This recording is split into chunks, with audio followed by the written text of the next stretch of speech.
വെട്രിമാരന്റെ Viduthalai part 2 അങ്ങനെ OTT release ആയിരിക്കുകയാണ്. So OTT ഇറങ്ങുമ്പോൾ അൺകട്ട് വേർഷൻ ആയിരിക്കും. ഫസ്റ്റ് പാർട്ടും സെക്കൻഡ് പാർട്ടും കൂടി 8 മണിക്കൂർ 9 മണിക്കൂറൊക്കെ ഉണ്ടാവും. പറഞ്ഞിട്ട് 2.5 മണിക്കൂറിന്റെ പടമാണ് ഇപ്പൊ പ്രൈമിൽ റിലീസ് ആയിരിക്കുന്നത്.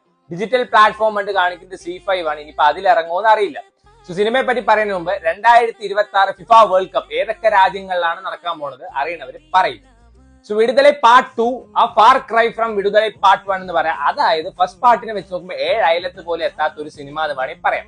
സോ പാർട്ട് 1 ഇത്രത്തോളം പീപ്പിൾ അക്സെപ്റ്റൻസ് നേടിയത് അതിലത്തെ ഇമോഷണൽ സീൻസും അതേപോലെ തന്നെ ജനറൽ ഓഡിയൻസ് ആയിട്ട് അത് ഉണ്ടാക്കിയ ഇമോഷണൽ കണക്ഷൻ കാരണമാണ്. അതിലത്തെ ആ ടോർച്ചറിങ് സീൻസും അതൊക്കെ കാണുമ്പോൾ തന്നെ നമുക്ക് അയ്യോ എന്ന് വിളിച്ചു. അങ്ങനെയായിരുന്നു അതിലത്തെ സീൻസ് ഒക്കെ. അതേപോലെ തന്നെ ആ ക്യാമ്പിലുള്ള എല്ലാവർക്കും അത്യാവശ്യം പെർഫോം ചെയ്യാനുള്ള സ്ക്രീൻ സ്പേസ് ഒക്കെ ഉണ്ടായിരുന്നു. ഇതിലെങ്ങനെയാണെന്ന് വെച്ചാൽ വിജയ് സേതുപതിയുടെ എന്റെ തലായ എന്റെ ഫുൾ ഫിഗർ, എന്റെ തലായ എന്റെ ഫുൾ ഫിഗർ ഇതന്നെ ഉള്ളൂ ഇതില്. ഫസ്റ്റ് ടു ലാസ്റ്റ് വിജയ് സേതുപതിയെ മാത്രം തന്നെ കാണിച്ചുകൊണ്ടിരിക്കുകയാണ്. സൂര്യക്കൊന്നും പെർഫോം ചെയ്യാനുള്ള സ്പേസ് പോലും ഇല്ല. ആ മറ്റേ ഫസ്റ്റ് പാർട്ടിലെ ഒരു കൊച്ചില്ലേ, അതിലെ ഈ സൂര്യയും അതേപോലെ തന്നെ ആ കൊച്ചും തമ്മിലുള്ള റൊമാൻസ് സീൻസ് ഒക്കെ അടിപൊളിയാണ്, നല്ല രസമായിരുന്നു. ഇതിൽ ആ കൊച്ചേ ഇല്ല. മഞ്ജു വാര്യർക്ക് ചെറിയ റോൾ ഉണ്ട്.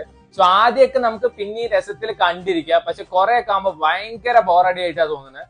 2.5 മണിക്കൂറേ ഉള്ളൂ. പക്ഷെ ചിലപ്പോൾ 5 ദിവസം കഴിഞ്ഞിട്ട് പുറത്ത് വരുന്ന പോലെ തോന്നുക. 3 ടോഡ് സ്ലോത്തിനേക്കാളും പതുക്കെ പോകുന്ന ഒരു സിനിമയാണ്. അവസാനത്തെ ഒരു ക്ലൈമാക്സ് ഒക്കെ ഉണ്ട്, ഭയങ്കര സ്റ്റുപ്പിഡ് ആയിട്ടൊരു ക്ലൈമാക്സ് പറയും. ഇതൊക്കെ എത്രയോ പടങ്ങളിൽ വന്ന ക്ലൈമാക്സ്. അതിൽ സൂര്യയുടെ ആ ഒരു പെർഫോമൻസ് ഒക്കെ